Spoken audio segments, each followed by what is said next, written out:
Operation Domination is underway. The ultimate game plan to dominate your NFL experience. With your hosts, Dan you gotta be confident about your Achilles. Chase Thornton. Yeah, I mean, I got him And Adam LaRue. Don't hope to be great and dominate. Well, all right. Welcome back into Operation Domination. You can catch us on your favorite podcast app, anywhere you listen to podcasts. So make sure you do that on the go, especially Sunday night, Saturday night, Thursday, whatever, coming home from work. But you can also find us on our video content when you go to the Fantasy Football Advice Network YouTube channel at FF Advice Net. As always, I'm your host, Dan Mader. We got the full crew in today. Adam LaRue, Chase Thornton. It's week 9, fellas. So we're going to do what we always do. We're going to talk about some popular questions that people are asking around the fantasy football world. We're going to give you a dynasty temperature check because we don't want to forget about those dynasty leagues. Trades are super active around this time of year. I mean, Adam, let me ask you this. This time of year, middle of the season, or like draft season, April, is there any other busy time of the year for dynasty trading? I mean, there's busy points throughout the entire year. I mean, you'll see the combine just getting people like get the itch. You'll see, right before the season starts, people make some move, but I think it's right now and right around the draft that are the two biggest, certainly, because right now everyone knows what they are. If you're a contender, if you're a rebuilder. So you can kind of make trades with that in mind. And then obviously the draft, everyone's just like trying to get their guy. So, yeah. Yeah, it is that time. And Chase, I mean, I hope you've already been sipping on your cocktail. Don't give it away until we get to that segment. But of course, DFS, because we always want to cash some money alongside our season-long leagues. All right, so let's dive into it, gentlemen. Our start-sit questions of the week. Of course, we work at some trades here sometimes too. But this first question is kind of a 2-for-1. This person's asking about quarterback tiebreakers. And we got a few of them. So they're asking Sam Darnold this week or Joe Flacco against Chicago. That's part 1. So let's focus on that part first. Chase, where are you at between Sam Darnold and Joe Flacco this week? We're going to go with Wacko Flacco Flame. I like me some Joe Flacco here. I like him for the most part for the rest of the season, just to, especially if you were one of those people that waited on quarterback and then you swung and missed with Kyler Murray or somebody. But I mean, Chicago's given up the 8th most points to quarterbacks as it is. Flacco's been outstanding in his time there in Cincinnati. You're looking at Darnold there. He's been a little more up and down. I think he's proving. I think Sam Darnold, and I remember I was defending him last year. I said that I thought people in the league liked him better than the punditry did. I think he's proving that 24 wasn't necessarily a fluke, that he can be a player and a starter in this league, but I just like Flacco better this week. So I'm going to roll with old Joe here. Now, let me preface this. Flacco is dealing with the shoulder injury, and there is a legitimate 50-50 question going on. Assuming he's healthy, I'm right there with you, Chase, as far as Flacco in this one. Look, Sam Darnold's been fine as a streamer, and he has been hot as of late, at least, before the bye week, because he only had 9.6 points the week before the bye there. Had a little stretch that was nice, but he's still only quarterback 21 on the season as far as average points go. I'm not overly impressed by the guy. They don't really use him unless they absolutely have to. I mean, Flacco, Adam, it's been crazy what Flacco's been able to do since he's gotten traded away from the Cleveland Browns, because he's been quarterback 10 or I'm sorry, actually higher than that, quarterback 7 since joining the Bengals. And it's mostly just because he knows who to throw the ball to, and his name's Jamar Chase. But what would assuming Flacco's healthy, what would your answer here be, Adam? Yeah, it's also Flacco. I think it's, you kind of got at it with Darnold, but it's the exact opposite with Flacco. It's not just that he knows who to throw to, it's that he has retained from what he was at Cleveland, not the against pressure part, but that he throws it 40 times a game, every single game. Without fail, you get passing volume. That's like the key to me here, is that Darnold's been just as efficient, but Darnold has weeks where he throws 21 pass attempts. You do not have that with Joe Flacco at all. 30 floors like your floor. So when your weapons are T. Higgins and Jamar Chase, you're throwing it 34 times a game. You want that player in your lineup more often than not. And just to add a little caveat here on top of it, it's 52.5 over under for this game with the Chicago, one of the higher games.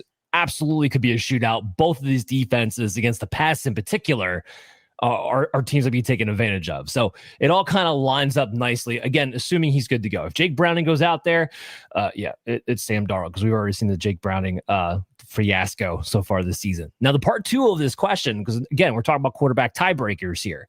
It's Drake May versus Atlanta or Stafford versus the Saints this week. Adam, what's your answer? I think Drake May has hit the point where he is a bona fide must start. Does not matter the game script, does not matter the matchup. Drake May is just in my lineup. He is someone who, on multiple occasions so far this season, I think 3-4 times, he's thrown like 25 pass attempts, or it's like, all right, like you're a little scared about that. He's proven time and time again, tough matchups, low volume, does not matter. He's still getting that at least 20 points. Like at that point, he's in your lineups because pass attempts go up. It's great. You're getting like 30. If not, the floor is like awesome for him. Yeah, he's a dual quarterback, dual threat. Chase, you have anything to add there? No, I'll talk about May in just a second here with the next kind of caveat, or not caveat, but addendum to this question here. But no, it's May for me. He's been awesome, even though it's a little bit tougher fantasy matchup there against Atlanta in terms of points allowed to the opposing quarterback. But his mobility is going to negate whatever kind of pass rush they may or may not be able to mount there. And against New England's offensive line, yeah, they may actually be able to mount more than they have. I think it's a more competitive game than what Stafford's going to be in. I just don't, Stafford might be getting Puka back this week, which would be awesome, but I just don't know that they have to throw it all the hell that much. I just don't think they're going to have to do much with it. So I think that May is going to have to be more dialed in for more of the game. And so I like Drake May, and I agree with Adam that May is approaching that must start status no matter who else is on your roster.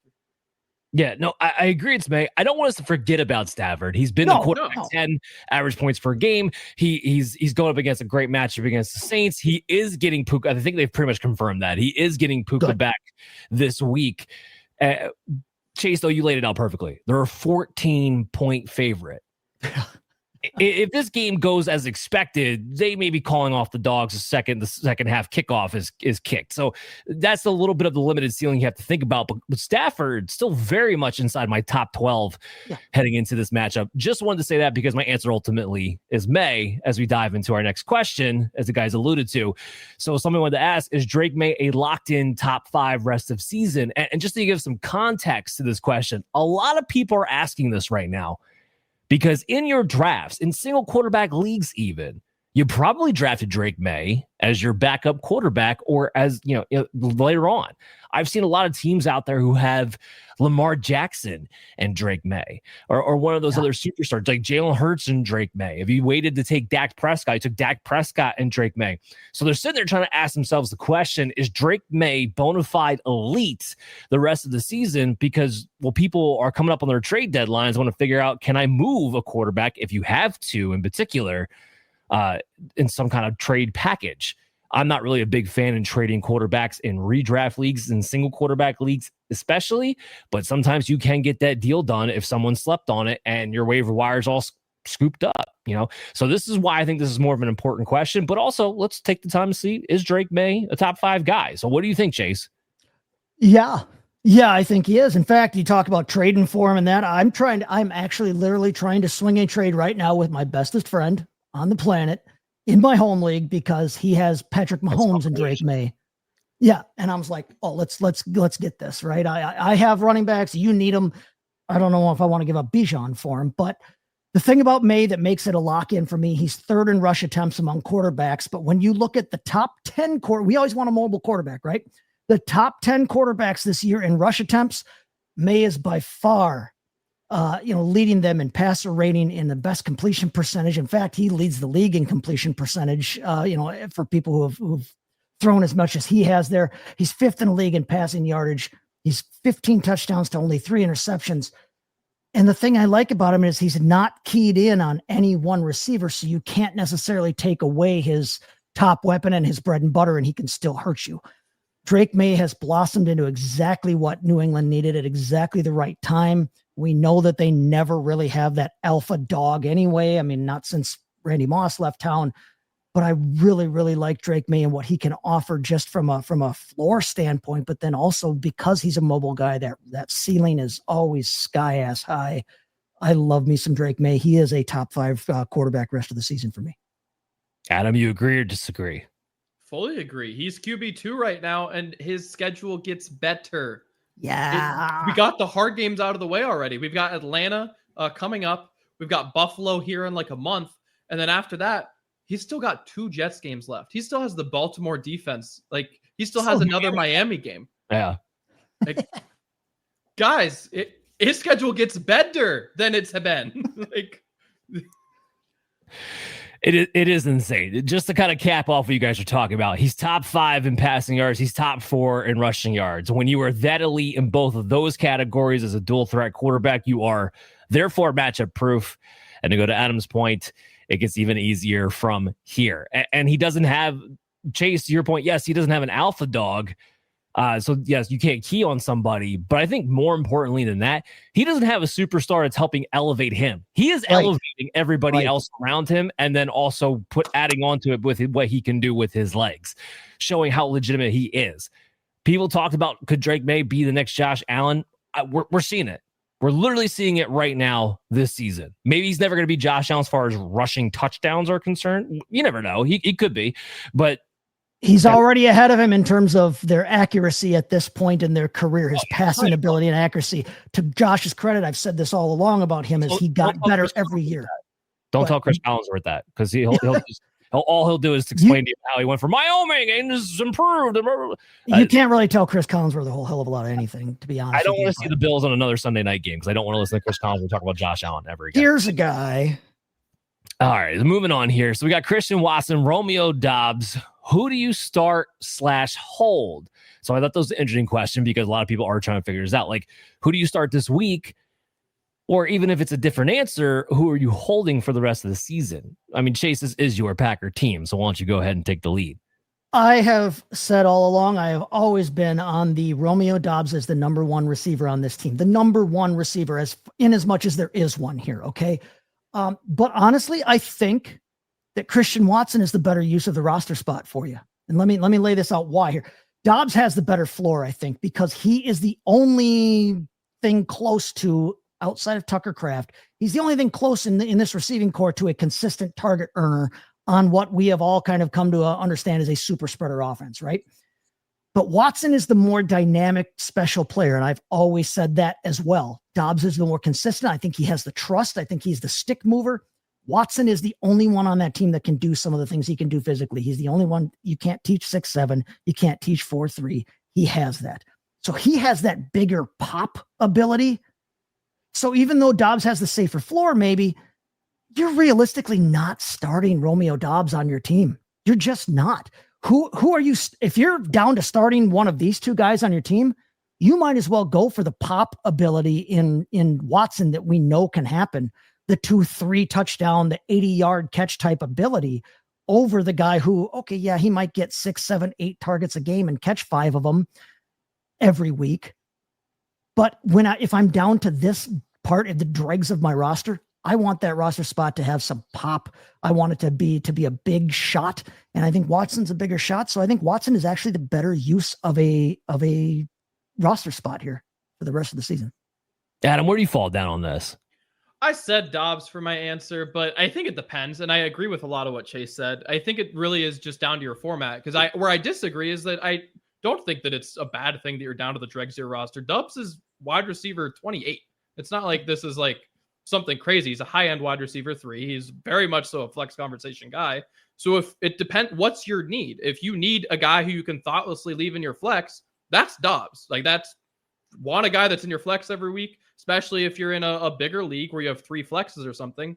Dobbs is that guy. If you need a guy who, like, say you also have like a Keon Coleman, you also have a couple of guys who are boom or bust, you're playing matchups between 2 or 3 guys for a last spot, that's very much so Watson. Like, if it's like you're playing matchups between a couple guys, maybe you have a Rico Dowdle, maybe you have like some other guys who are fringe flex options, then yeah, I'm probably going with Watson for exactly what you said, because he's week to week has way better upside.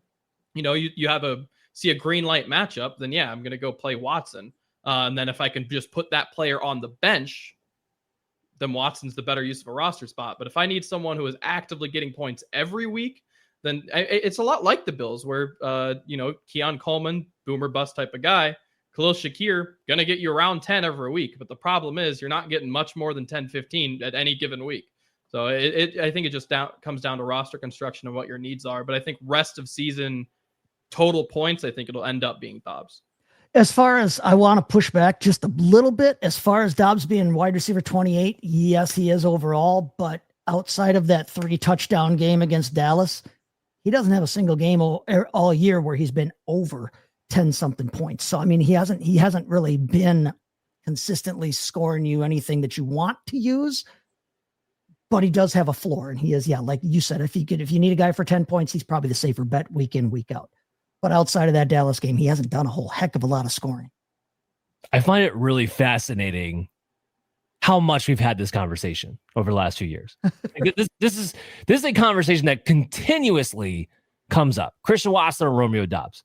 And it's for the reason the two of you just laid out, and you illustrated it perfectly. One for Watson, one for Dobbs. Look, Dobbs is going to have his floor because he's the only wide receiver who runs at least 80% of the routes every single week. He's the only one. He's the only one who's always out there because they rotate everybody else. But he's also never, ever in his career had a 100-yard game. Never. Not once, which is incredible when a guy's playing that much on an offense that's been that good. Like, it's hard to do. Watson can do that in 2 catches. Correct. Yeah. So this is wide receiver 3. Yes. Are you going to get dudded? No. Is he going to win you a week? No. He's a spot play in a bye week, which is why I go back to where I kind of side with Chase on this. If I'm going to hold somebody rest of season, it's Christian Watson.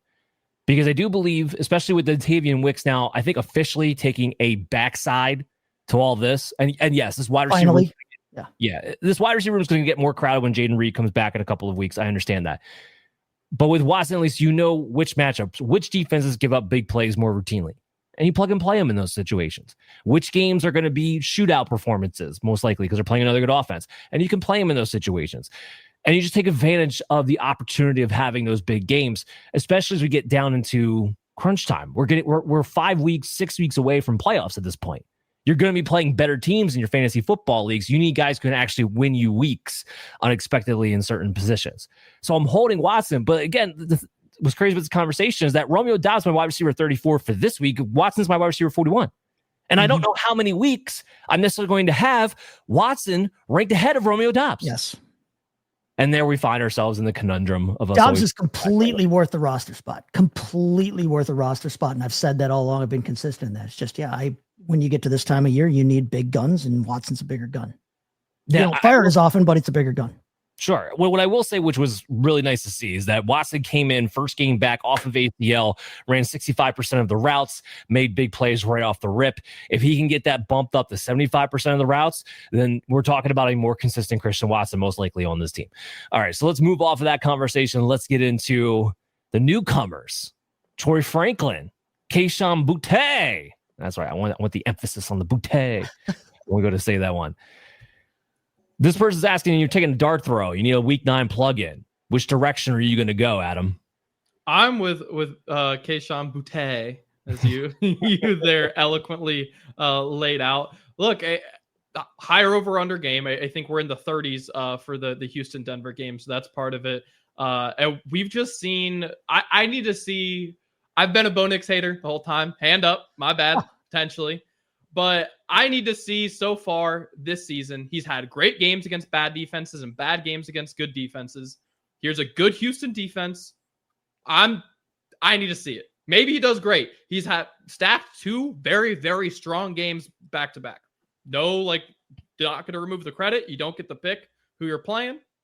That's fine. That's well. I am not believing in this passing offense against a very good defense until I've seen it. Not so far, I have not seen it. Maybe proves me wrong this week. I've seen Booty get it done on 4 targets on a Drake May game where he throws 25 times against a very good defense. I've seen that already. Troy Franklin's had good games against bad defenses. I need to see it first, personally. Okay, I like that. Chase, where we fall down on this one? Excellent points on Bo Nix versus and their performances as a team versus good defenses and bad defenses. I agree with that completely. I like that point, but it's Franklin for me, and I want to tell you why. Kayshon Boutte, Bootie's the 4th option on his team. in the pass game. He's behind Diggs, he's behind Hunter Henry, and he's behind whoever is playing at running back at any given moment for this team who can't figure out who their running back is. He's the fourth best option on that team, and that's just based on how many times May himself goes to him. Yes, he can get the job done, and he's maybe kind of to my last point that I just made with the Packers.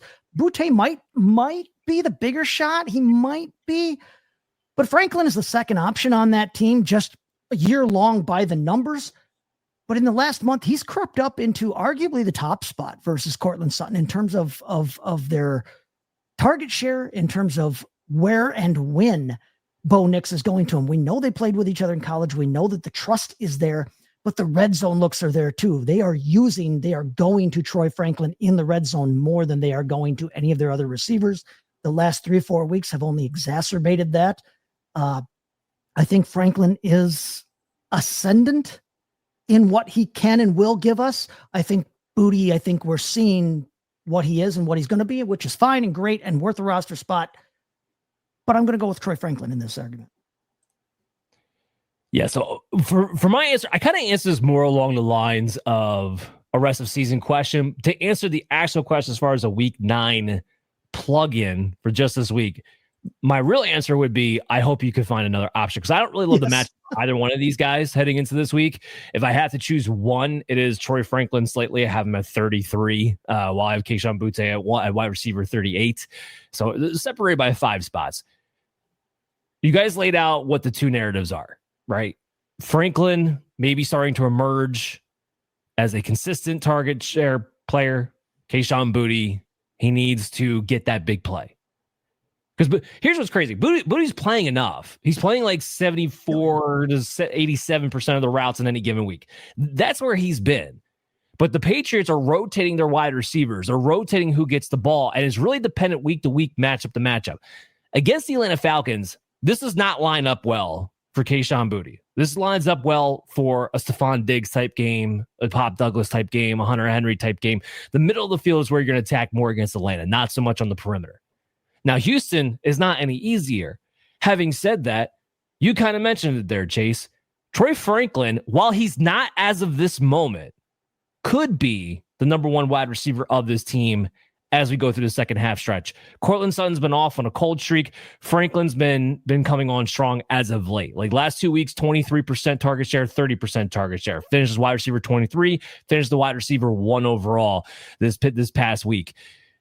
He's got to hit that 80% route run mark more consistently. He's hit it 4 out of the 8 games. So it's 50-50, but he has emerged as of late where Cortland Sutton's been kind of, other than being a red zone guy, he's kind of go back to what he was 2 years ago when he was wide receiver 36, but had 10 touchdowns. Like unless he caught it, he was basically a tight end. Unless he caught a touchdown, he was worthless. That's kind of what he's gone back to at this point. Troy Franklin, who does go back with Bo Nix all the way to college, he might be emerging as a guy that you can actually get a floor with and touchdown potential on top of it. Boutte, look, past 3 weeks, he's been on fire, right? Wide receiver 4, wide receiver 20, wide receiver 10. Running enough routes, but his target share is fluctuating. 21%, 9%, 22%. And again, that goes back to the Patriots kind of rotate on whose wide receiver game it is going to be. I think he's going to be on that cusp of a high-end wide receiver 4, low-end wide receiver 3 boomer bust player. Like I think he's going to be in the same tier essentially as a Christian Watson. But it's just going to depend on the matchup and where you're going with.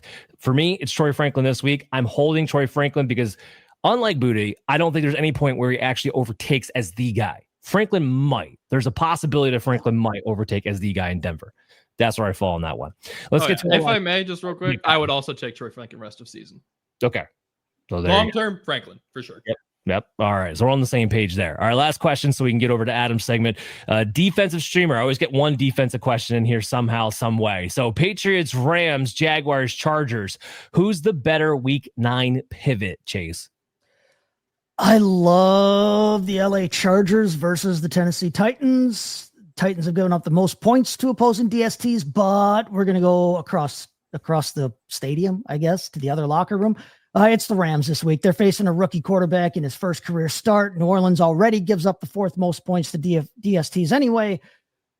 When you're looking at, they're all fine matchups, but that rookie quarterback matchup, let's go. Let's do this. So it's the Rams this week. It's the Rams.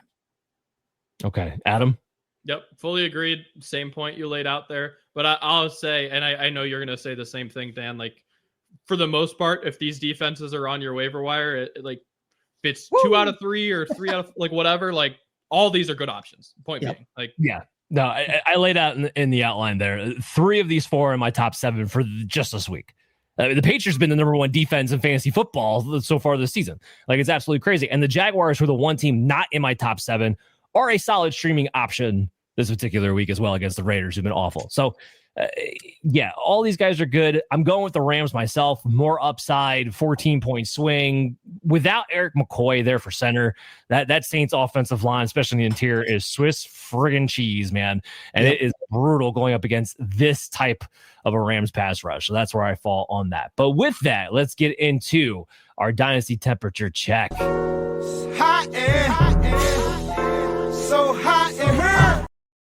All right. This first one, I'm actually utilizing you guys a little bit because I currently have this player in my inbox, and that is my own guy, by the way, and I'm struggling with it. Michael Pittman, Indianapolis Colts wide receiver, the 14th most traded player overall, 3rd most at the wide receiver position. He has 13 points per game and a half-point PPR. That is wide receiver 12 on a point per game basis. So some of the options for Mr. Pittman are a 2027 first rounder, Tyrone Tracy and Terry McLaurin, 2026 first rounder, Devontae Adams straight up. So Pittman for Adams straight up, or Jameson in a 2026 second. And remember, guys, I mentioned this last week, but all these trades are within the last few days. So this is post. I know he's had a touchdown in a couple games in a row, or at least this past month, including the Tennessee game where he was pretty good. So this is factoring in that recency. These are all trades in the last couple of days. All right. Well, so for Pittman, it's so hard because I'm looking at these trades and I see it. There's definitely teams looking for rebuilds here, and there's definitely teams looking to go to the playoffs here. So you're evaluating completely from 2 different ends of the spectrum with these trades right now. So first of all, the one I can tell you I would rule out unequivocally is Tyrone Tracy and Terry McLaurin. McLaurin's already ruled out again with a quad issue. I will talk about that tomorrow when I have Dr. Brian Scott on for the injury inquiries episode. It's going to be a lost season, I think, for Terry McLaurin and the Washington Commanders. Tyrone Tracy, sure, he has some appeal now with Cam Scatterbo. He has the run from last year to kind of fall back on that people are getting excited about. Michael Pittman's been phenomenal. Michael Pittman's been a wide receiver 1. So I don't care if you're rebuilding, going for the playoffs. I'm rolling that deal out immediately. I'm also ruling out the 2027 first round pick because of how well he's played. He's at least worth that 2026 first round pick, then not have to wait for 2 years. So I'm going to rule that trade out as well. I'm also going to roll out the Jameson Williams in 2026 second round pick.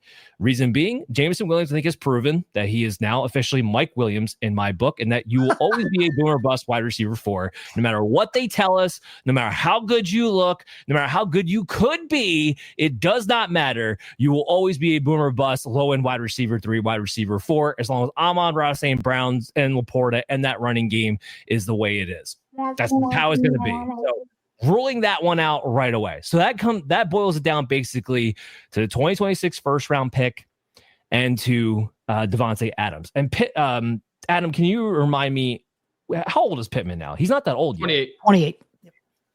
Signed a contract recently as well. I'm not doing it for the pick because you still have 2 to 3 more prime years out of Michael Pittman. So ultimately, I'm looking at this as Devontae Adams versus Michael Pittman. Adams now has to deal with Puka Nacua being back. I know he's a red zone monster. That's about it. So guess what? I've now just whittled it down for you where Pittman stays put no matter what scenario you're in. Wow. Right, interesting. Okay. Yeah. Chase, where are you at with that? I'm actually kind of on the other end of the spectrum there. I think honestly, I like most of these deals. I'm not opposed to most of these deals. Now, whether I'm making them kind of depends on where I'm sitting. But like you said, Dan, there's obviously a smattering of both in these trade requests. That Tracy McLaurin one feels like one that was made maybe 2 weeks ago and then got accepted. You know, like after the McLaurin news came out, they're like, hell yeah, let's do this. Yeah. Take him. If you're making that trade for Tracy and McLaurin, I mean, Tracy, is locked behind Scatterbo for the remainder of his time in New York. you're betting on McLaurin being able to come back, not necessarily this season at some point, but in the future. But he's already 32, I think Scary Terry is, something like that. He's older to begin with. That's the one that, like, I agree with you, Dan. That's the one that gives me the most pause. The rest of these, I mean, I'm not a big Jameson Williams fan, but you're getting him and that 2026 too. Depending on where your team is, I think I'm okay with that. I don't think any of these is a crazy egregious over or underpay on either side. So I mean, I'd be open to all of these. The recent McLaurin news really kind of rules that Tracy McLaurin one out no matter what. But I don't think they're egregious. I mean, Pittman, I like him, and he's been great this season. I got to try and separate my redraft mindset from my dynasty mindset. So depending on where my roster is, Jones is staying. He's not going anywhere. They're signing him to a contract extension. He's just done. He's not going anywhere. Yeah. So as long as it's Jones and Steichen, I think Pittman's going to be fine. You're welcome. All right. Very interesting. Single-handedly making Colts relevant again. Indiana, we're here. All right, next player, Breece Hall, who is the 9th most traded player overall, and that's the 9th most traded running back, because this is not only the time of year where a lot of trades get done. People love to move running backs, because if you are rebuilding, you want them off your roster because they are bad long-term value. If you're a contender, you cannot get enough running backs. They're like edge defenders. You can't get enough of them. So Breece Hall, 12.6 points per game. That is 18th in points on a points per game basis at the running back position, and half point PPR. He is obviously, as you know, if you've been following the NFL season, one of, if not the most talked about trade candidate in the real NFL. So someone who a lot of people think could be on the move rather shortly from the Jets to a better team, but that's not necessarily a better fantasy situation, but a better team in the standings, which is all of them because the Jets have one win. If he goes to the Chargers, I'm going to puke, just to put that out there, because I have too much Amari and Hampton from the one of the Chargers. Sorry, I just had to put it out there. No, I agreed. That would be not a good one, in my opinion, but nonetheless, a better team standings-wise, to be clear. So here's some of the options that I've been able to uncover for Breece Hall, it's always really interesting when you get a guy who is talked about in terms of mid-season trades in the real NFL, because that's a really high variance outcome where he could end up somewhere awesome, where he breaks out. Maybe he goes to the Chiefs, and that's great. Or to your point, maybe it's the Chargers, and you feel awful about it because he's competing with Hampton and the whole thing. So Pacheco and a 2026 1 for Breece Hall, which feels good. Josh Jacobs straight up. Travion Henderson and a 2026 third for Mr. Breece Hall. Plus Rashid Shaheed for Hampton, speaking of. And then J.K. Dobbins and Jalen Warren is another option. So, gentlemen, what are your thoughts? And Chase, we'll start with you on Mr. Breece Hall, his rest of season outlook, and some of these trades. Again, I don't think these are egregious for him. I'm a Breece Hall dude. I love Breece Hall. He's only 24 years old, and he's been injured a couple times in his career, but because of some of that, he has actually fewer carries than some 24-year-olds, which is getting up there for a running back. It depends on where your roster is, but none of these trades are out of left field. None of them are. If you can get a first and Pacheco, if you like Pacheco, Pacheco's not an old man either. He's just not nearly as good as Breece Hall. But you're getting decent value back for Hall. If you like Jacobs better, Jacobs is 3 years older, but Jacobs is also in arguably a better offense. A lot of this question for me boils down to wanting to wait and see what happens in the next 7 days here with Breece Hall. Because if he ends up somewhere where it's Katie bar the door, then hell yeah, let's make that trade all day long. But if he goes somewhere where he's splitting carries with Amari and Hampton or with another young guy, period, I don't know that I'm as in on him. He has shown that he needs to be the guy to be overly relevant, and how many places use guys like that anymore? So I'm going to have to really be, it's going to depend on my situation. I would take, if I'm contending right now, I would probably take the Jacobs trade because I think Jacobs scores more points than Breece Hall from here on out, barring a crazy Hall trade. If I'm contending, honestly, I might even take the Hampton trade because Hampton will be back. And I think that's a better offense, even with Kimani Vidal there and proving that he can be an NFL player too. But this is a good question. This is a tough question. I love Breece Hall because he's young, but a lot of it, I need to wait and see this week what happens with him before I'm comfortable even clicking yes or no on a trade. What do you think, Dan?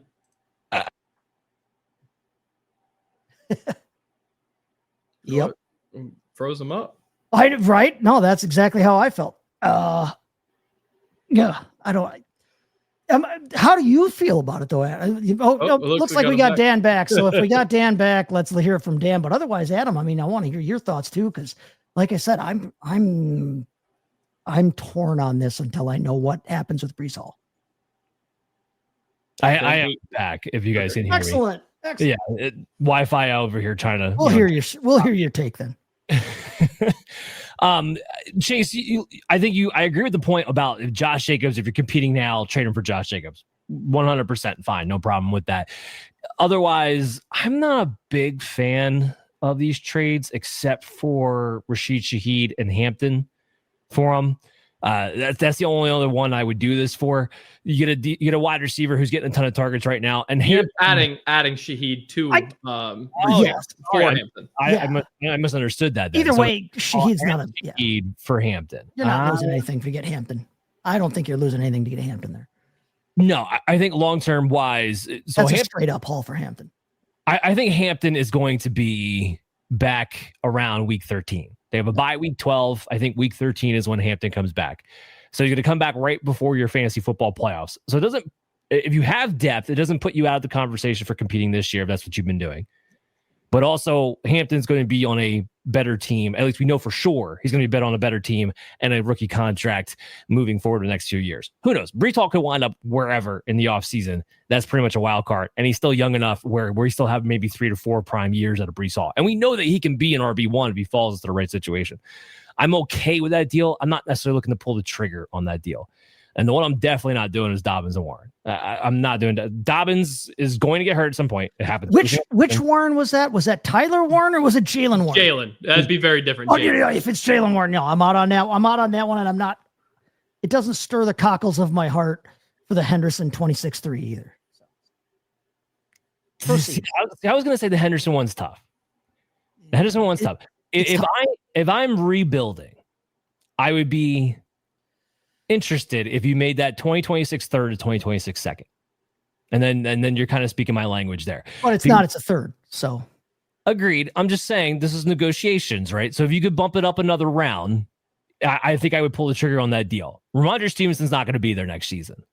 I do think Henderson, while I don't think he'll ever be a bell cow like Breece Hall potentially could be, I do think we could very much see an Alvin Kamara type career set for Travion Henderson, where maybe there's someone else taking a majority of the carries, but fantasy wise, he's excellent because he's an excellent pass catcher and he's explosive. Or he's the 1A fantasy wise, but never the one. Yeah. And then if you give me a draft capital on top of it, I'd be intrigued by that deal. So there's some deals here that I would make. Pacheco's not going to be a thing in 2 years. He's not going to be in the NFL in 2 years. I'm telling you guys that right now. So I'm even though it's a 1, I'm kind of off of that one. Yeah, I think that's really fair. I mean, Breece is young. It's hard to say where he ends up. But that's kind of like the nice situation that there's actual upside with him. He's an RB2, right? A young RB2 as is. There's upside that exists outside of where he is now. There's also some risk for sure. But I think it's a beautiful situation in that there's not many situations that are actually worse than the Jets at this time. There are some in terms of fantasy, but not many, man. The one that I find really, really fascinating, because it is very possible that you acquired this player for free like 3 weeks ago. Joe Flacco, I saw on a lot of waiver wires in my dynasty leagues after he got benched on the Browns. Because a lot of people, Joe Flacco himself said in an interview, he had no idea if he would ever play another NFL game again. No idea. And then he goes to a division rival like 2 weeks later.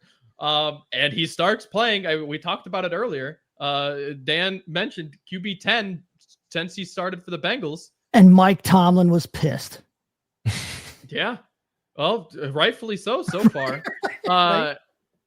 So now in Superflex Dynasty leagues, which most of them are, he is a very, very interesting asset because it's almost certainly a 1-year thing, unless maybe the Bengals bring him back as a backup again next year. I don't think that he's going out to compete for a starting job next year. Very likely not at any rate. Having said that, right now, at least for the next month and a half, deep into December, he's a very, very good Superflex QB2. So some of the options here for him: 2027 second rounder, a 2026 third rounder, Chris Godwin, and a 2026 third. So Joe Flacco and a 2028 third to move up to a second, straight up for Alec Iomanner, who has been pretty solid so far for Tennessee, one of the few bright spots, or Kyle Monengai and a 2026 third. Again, this is a guy who you very well might have gotten for free in Joe Flacco. And you very well, I know on my rebuilds, if a quarterback comes up on the waiver wire and I think he has any chance of starting, I grab him every time. Yep. So I have a lot of rebuilds where it's one of the only positions where I end up with old players on rebuilds, because quarterbacks, I'm like, I can flip that to a contender, no problem. I'm curious what your guys' thoughts are, because you could very well be in a rebuild, have a 40-year-old Joe Flacco and be able to flip him for some kind of value. But do you think it's worth it in these circumstances? By next season, Joe Flacco might be my age. So I'm going to have to recuse myself for a minute. I want to hear Dan's take on it. This is very simple for me, this one. Unless you are a Joe Flacco in your Superflex starting away from a championship contending team, you trade him for any freaking thing that you can get. So I would pull the trigger on every single one of these deals, unless Joe Flacco in my Superflex is the reason why I think I'm going to win a championship this year. But let me add an addendum into this. There is no guarantee he starts the weeks of the fantasy playoffs and especially championship. They could be using Joe Burrow back. Not saying they will. I'm not saying it's likely. It's possible. So I'll push back on that. Let's give them the ideal scenario where Flacco plays well enough to get them into playoff contention for that 7th seed in the wild card, and there is reason for Joe Burrow to come back. Just, again, this is conversations I've had with Dr. Brian Scott and other things I've read about the injury report. It is highly unlikely that Burrow can return before week 17. And that's best case scenario. Highly unlikely. Which is fantasy championship week. Right. Not playoffs, but championship week. We're talking, and what I mean by that is it's either week 18 or he first comes back first round of the playoffs. Like that's the more I know people have talked about, could he be back week 15, week 6? Yeah. Everything I've seen, there's no chance of that happening, even if they're in playoff contention.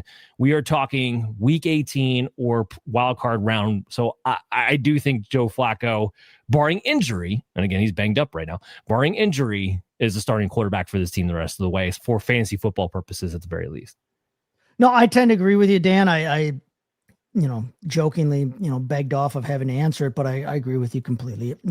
He's one of those players, whatever you can get for him right now, jump on it, take it and run and be happy with it, because to your point, Adam, you probably got the guy almost for free this season anyway. There were he was on the waiver wire in a lot of dynasty leagues, even in the Superflex category a few months ago. So if you you're talking about turning nothing into anything. The only one that would give me any kind of pause, I would maybe try to keep talking the guy that's offering me only the 2026 third up. I might try to keep talking him into something else maybe, but if he says no, okay, fine. I'll take the 2026 third because it's something for what is going to end up being nothing. I don't think Joe Flacco turns into, George Blanda and plays till he's 46. Even if he does. I don't know. He might, even if he does, great. He's going to be 50 and be able to sling the ball at an NFL level. That's kind of the thing about a guy like Joe Flacco. So I don't know. If he keeps himself healthy, if he's eating his avocado ice cream, He'll be fine. Me personally, if I'm on a rebuild, I have Joe Flacco on my roster. I am probably going to Dumping it for send anything. every single person in my league. I'm sending a trade for a 2027 second. All of Right? Just just spam it. carpet bomb it. Who bites? Spam it. Yep. Who bites? Don't care, any of you. Yep. Spray it. Spray it. Oh, I love it. With that, it's time to get a drink in us. Woo.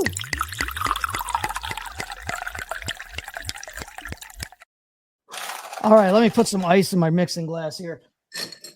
It is You do that. year, guys. It's that time of year. It's Halloween is coming up this coming weekend. So it's spooky season. And so this week's cocktail we're going to call the injury scare, because we've been dealing with some injuries lately. So this week's cocktail is the injury scare. But let's get into what we're going to actually do with our lineup here, and then we'll mix up a cocktail real quick, because I can mix that up while you guys talk here. At quarterback, we're going to go with it. We're going to pay down a little bit this week. Normally, I like to try and pay up if I can for a quarterback, because I like having that safe floor at quarterback.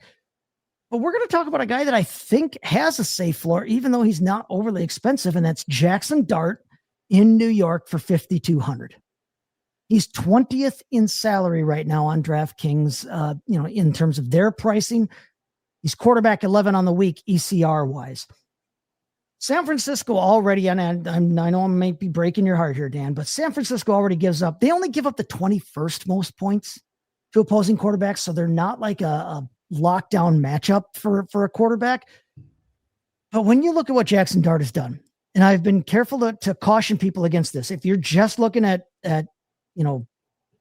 standings, if you're just looking at rankings in terms of the points they've scored, you need to dig a little deeper with Jackson Dart, because he did have a couple of snaps in the first two games there that kind of skew his points per game. But if you look at the games that he's actually started, the points that he's scored in those games, he's scoring 22.18 DraftKings points, which would be good for quarterback 4 on the season. Jackson Dart has been a very, very good fantasy quarterback. He's really only played 5 games instead of the 7 that he's getting credit for on the stat sheet there. He's got 4 rushing touchdowns in those 5 starts, including rushing touchdown in 3 games in a row. He's thrown 8 touchdowns to 3 interceptions, which is a decent ratio there. And honestly, this week, I think they might need to rely on him a little bit more, because they're missing Cam Scatterbo. Now, you can argue that, okay, yeah, that means they might be able to key in on him a little bit more. But I would remind you that Tyrone Tracy was a serviceable option last year. And I think that Tyrone Tracy can at least hold down the fort here long enough for Jackson Dart to still be Jackson Dart, and the Jackson Dart that we've seen over the last month plus here. So I like Jackson Dart. We're going to roll with him at 5,200. We are not going to roll with, at least not out of hand, we're not going to roll with his top receiver, Wan'Dale Robinson. I don't necessarily feel the need to pair Jackson Dart with anybody, because he is a little bit of a mobile quarterback here. So the other 3 guys are not going to have anything to do with Jackson Dart. We're going to start with the running back position and go with, I think, somebody that needs to be kind of almost an unspoken, just plug him in as long as this wave continues type player here in Kimani Vidal. He's 6,300 this week. He's 10th in DraftKings salary.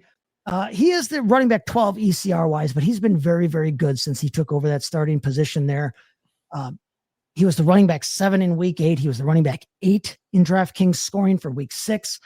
Those are sandwiched around a pretty tough game against Indianapolis, but Indianapolis has been a tough matchup for other running backs as well. So I'm not going to hold that against him.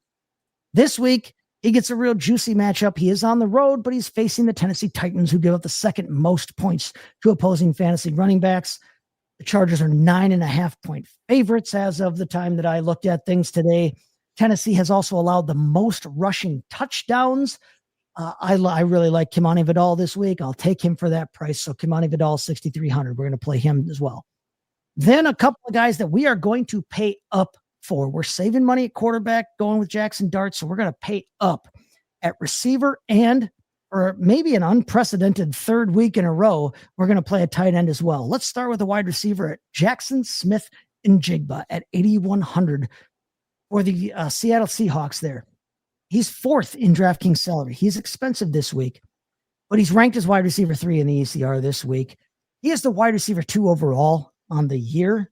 He's a wide receiver 2 in points per game this year. He trails only Jamar Chase overall and only Puka Nacua in his points per game. Jackson Smith-Njigba has been a revelation this season. I think the reports of his demise with Cooper Kupp coming to town were greatly exaggerated. He has proven that time and time and time again. Washington, his opponent this week, the Commanders are allowing the 9th most points to opposing fantasy wide receivers. And the only week all year that JSN has been below 20.6 DraftKings points was in week 4 versus the Arizona Cardinals. And guess what? That week, he was still wide receiver 25. So he was still a usable option. He didn't kill you that week, even though he didn't give you, shoot out the lights type performance. We're going to roll with Jackson Smith-Njigba. We're going to be happy about it. And then at tight end, we are going to pay up all the way. We're going to take the most expensive tight end on the slate in Trey McBride at $6,000. We have been trailing and kind of like chasing the Dallas Cowboys all year, either using them or using people against them all season. And I couldn't get away from that this week because I love me some Trey McBride. I have him all over the place. He's so good. He's so good. But he's the tight end 1 in ECR. He's the tight end 3 overall right now on the season. He's tight end 2 in points per game. He leads all tight ends in targets. He's 7th among all players. Dallas allows the 19th most points to the tight end, but this is going to be a passing bonanza. Trey McBride sees, almost 4 targets a game more than Marvin Harrison Jr. does, the lead receiver there in quote unquote lead receiver in Arizona. So we're saving at quarterback. We're spending here. We're going to pay for Trey McBride at 6,000. So now let's get to the injury scare. Okay. We are going to take a mixing glass full of ice, as you can see, and we are going to add 1 ounce of black tea vodka. Okay. Black tea vodka, 1 ounce there. We're also going to add 1 ounce of cherry Dr. McGillicuddy's for everybody out there still in college. It loves them some doctor, an ounce of cherry Dr. McGillicuddy's. Then we're going to add 2 ounces of a cherry flavored bourbon. I'm using Wallersheim, which is a company, actually a winery and a distillery from here in Wisconsin, but we're going to add 2 ounces of cherry bourbon to our mix here. We're going to add a 1/2 ounce of fresh squeezed lemon juice right there. And we are going to stir that up in our mixing glass. And while I stir that up here, you guys got any thoughts on anybody I said or anybody you want to add to the mix? Go right ahead. I will say I'm not $5,200 is not bad for Jackson Dart. It's a fine dart for Dart. But at the same time, without Scatterboo, that team, the way he's put up fantasy points has been very, very dependent on that running game going and play action off of it with Dart's legs. The 49ers are in the top half as far as least amount of rushing yards given up to the quarterbacks, and they're a hard team to run on in general. They're in the top 12 in rushing yards per play. They can take advantage of the secondary, but I think this might be actually a tougher matchup than people realize for Jackson Dart. But again, $5,200, I'm not going to complain about that too much. Adam, here's some values that I have this week. Kareem Hunt's $4,700. Isaiah Pacheco's not going to play. Is Kareem Hunt fun to watch? No. Will he fall in for 3 touchdowns against Buffalo? Probably. That just seems to be how it's working out right now with those guys. Travis Hunter. Some people talking about could he be the wide receiver 1 for the Jacksonville Jaguars coming out of the bye. He's only $4,700 against the Raiders in this upcoming week. So I have a couple of things there. And then Chase Brown with Joe Flacco has been excellent. He's $5,900 this upcoming week too. So those are some of the big values that I'm checking out. Yeah, I agree with those. And one extra name I want to throw in there is DK Metcalf is the 24th salaried guy. And for me, he's a wide receiver 1 this week. I have him as wide receiver 12, actually. He's currently the wide receiver 15 overall. This is a 50+ point over under this week. DK Metcalf, I think, is an excellent option. I love DK Metcalf. I had him as one of the possible add-ins around these guys. I was able to put together lineups that included Kyron Williams. I was able to put together lineups that included Travion Henderson, if he is the healthy back for New England this week, because I like New England in that game against Atlanta. But you guys make some great points. So I stirred that up. I strained it into a if you've got a goblet or if you've got a martini glass, that's kind of always fun. It kind of looks like kind of witchy, but I've pre-rimmed it with some silver spooky sugar. You top that mixture off with some tonic water, and that is your injury scare right there. Slanjava, everybody, and good luck this week in your daily lineups. Excellent stuff. Guys, that's going to do it for Operation Domination. I hope you guys all enjoyed it. Make sure you come back tomorrow because I'll be on there with the injury inquiries with Dr. Brian Scott to break it all down for you. 4 teams on bye and a laundry list of injuries. You're going to want to make sure you tune in for who do you think's actually going to play and what moves you might have to make subsequent to those injuries. Check out Operation Domination on your favorite podcast app and check out our video content when you go to the Fantasy Football Advice Network YouTube channel at FF Advice Net. As always, I'm your host, Dan Mader. I'm Lou Chase Thornton. We'll see you guys again soon. Woo!